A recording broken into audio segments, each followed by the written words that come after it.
Tilapia মাছ, আলু, ডিম একসাথে সেদ্ধ করে নিচ্ছি। সেদ্ধ হয়ে গেলে আমি এগুলোকে নামিয়ে মাছ থেকে কাঁটাটা ছাড়িয়ে নিচ্ছি, যেন একটা কাঁটাও না থাকে। আলু এবং ডিমটাকে আমি একটা গ্রেটার দিয়ে গ্রেট করে নিচ্ছি, এটা অনেক বেশি স্মুথ হওয়ার জন্য। তো মাছের মধ্যে ডিম এবং আলু দিয়ে দিচ্ছি, এর মধ্যে পেঁয়াজ কুচি আর কাঁচামরিচ কুচি দিয়ে দিচ্ছি, মরিচের গুঁড়া, হলুদের গুঁড়া আর কিছুটা পরিমাণ চাট মশলা দিয়ে দিলাম, স্বাদ মতো লবণ, পেঁয়াজ বেরেস্তা হাত দিয়ে ছটকে এখন ভালো করে সবকটি উপকরণকে মিশিয়ে নিচ্ছি।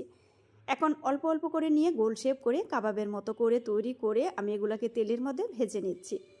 যখন একটা পিসটা লালচে কালার হয়ে যাবে তখন আমি এগুলাকে উল্টে দেব।